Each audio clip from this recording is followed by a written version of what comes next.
¿Qué pasaría si el motor del mundo se apagara de un plumazo? ¿Estamos a las puertas de la mayor crisis energética del siglo XXI?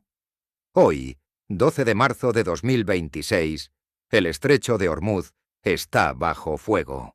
Con la guerra abierta entre Irán contra Israel y Estados Unidos, el cuello de botella del mundo ha quedado bloqueado.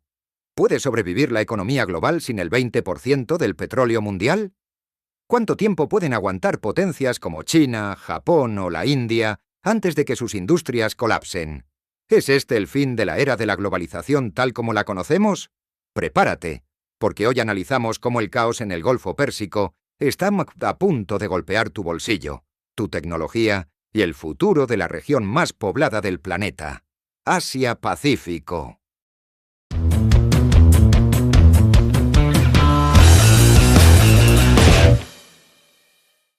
Para entender la magnitud del desastre, miremos las cifras. El Golfo Pérsico no es solo una región, es la gasolinera del planeta. Antes del estallido del conflicto, esta zona bombeaba aproximadamente 30 millones de barriles de petróleo diarios. Analicemos a países productores de la región con datos del 2026. Empecemos con Arabia Saudita, el líder indiscutible con una capacidad de 12 millones de barriles de petróleo diarios y las mayores reservas probadas. Irak, pese a las guerras y los conflictos de los últimos años, sigue produciendo cerca de 4,5 millones de barriles de petróleo diarios, vital para los contratos a largo plazo con Asia. Emiratos Árabes Unidos, pese a ser un país pequeño, genera 3,2 millones de barriles de crudo diarios de alta calidad.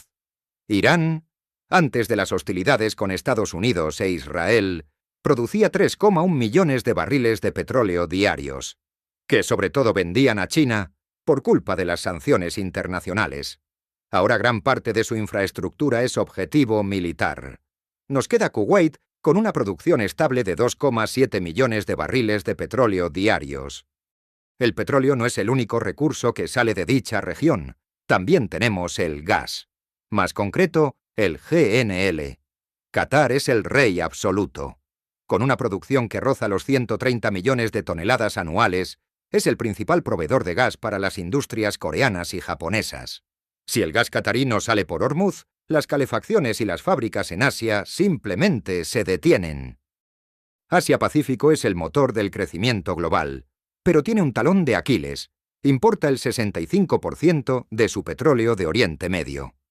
A diferencia de Estados Unidos, que es casi autosuficiente, Asia depende de rutas marítimas de miles de kilómetros que hoy están en zona de guerra. El sudeste asiático bajo presión.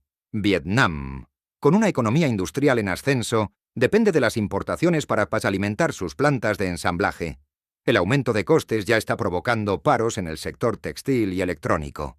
Taiwán es extremadamente vulnerable.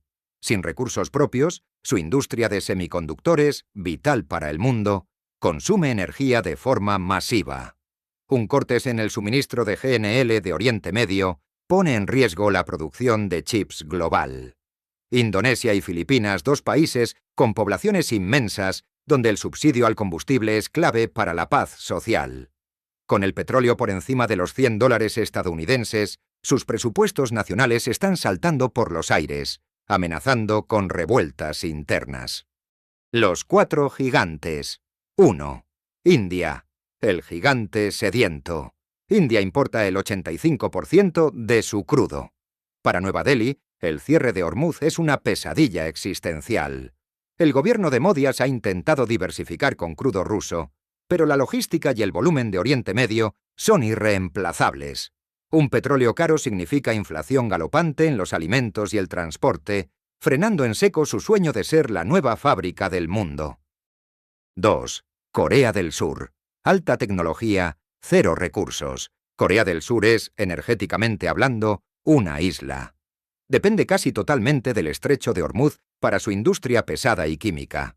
Con el estrecho bloqueado, Seúl ha tenido que activar protocolos de emergencia, racionando el combustible para vuelos comerciales y transporte de carga pesada. 3. Japón, el laberinto de la seguridad. Japón importa el 90% de su petróleo de esta zona. Históricamente, Han sido los maestros de la eficiencia energética, pero no pueden fabricar petróleo. La parálisis de los buques tanque en el Golfo de Omán ha obligado al gobierno japonés a liberar sus reservas privadas y estatales de forma masiva, mientras buscan desesperadamente gas en Australia y Estados Unidos. 4. China. El dilema de la superpotencia. China es el mayor importador de petróleo del mundo, más de 10 millones de barriles de petróleo diarios. Aunque tienen oleoductos desde Rusia y Asia Central, el 60% de sus importaciones marítimas pasan por Hormuz. China está en una posición delicada. Necesita que la guerra pare para que su economía no colapse. Pero su relación con Irán complica su postura diplomática ante la intervención de Estados Unidos e Israel. Reservas y alternativas. Hay un plan B. ¿Cuánto tiempo les queda? Las reservas estratégicas varían. Japón tiene reservas para unos 220 a 300 días, combinando estatales y privadas. China posee reservas estimadas para 200 días. Corea del Sur e India se mueven en un margen más estrecho entre 90 y 150 días. Las alternativas: Rusia está intentando desviar todo su flujo hacia el este, pero la infraestructura de oleoductos está al límite. Estados Unidos está liberando 172 millones de barriles de su reserva estratégica, pero es un parche temporal. Otros productores como Brasil, Guyana o Nigeria están aumentando producción, pero no pueden cubrir el hueco de 20 millones de barriles que se mueven por Hormuz. El mundo está operando con el tanque en reserva. El efecto dominó. ¿Y por qué te afecta a ti? No pienses que esto es solo un problema de Asia o de los países en guerra. Vivimos en un sistema interconectado. Si Asia no tiene energía, Asia no produce. Si Asia no produce, el resto del mundo se detiene. Tus dispositivos electrónicos, la ropa que llevas, los componentes de los coches europeos y americanos, todo nace en las fábricas de Asia que hoy están amenazadas con apagones. El aumento del costo de la energía en Asia se traduce en una inflación importada en todo el mundo. El precio de un iPhone o de un televisor podría duplicarse en semanas simplemente por el costo del flete y la energía. Lo que le estamos viendo en este marzo de 2026 no es solo una disputa territorial, es una fractura en la columna vertebral de la economía moderna. La dependencia de un solo punto geográfico, el estrecho de Hormuz, nos ha hecho vulnerables a todos. La pregunta ya no es cuándo bajará el precio del petróleo, sino si seremos capaces de rediseñar un mundo donde la energía no sea un arma de guerra que pueda apagar medio planeta en una tarde. Ahora es tu turno. ¿Crees que las reservas estratégicas serán suficientes para evitar el colapso? Déjanos tu opinión en los comentarios. Dicho esto, gracias por acompañarnos en este análisis. Recuerda suscribirte, activa la campana y compartir el vídeo con algún amigo que le guste la economía y las inversiones tanto como a ti. ¡Hasta la próxima!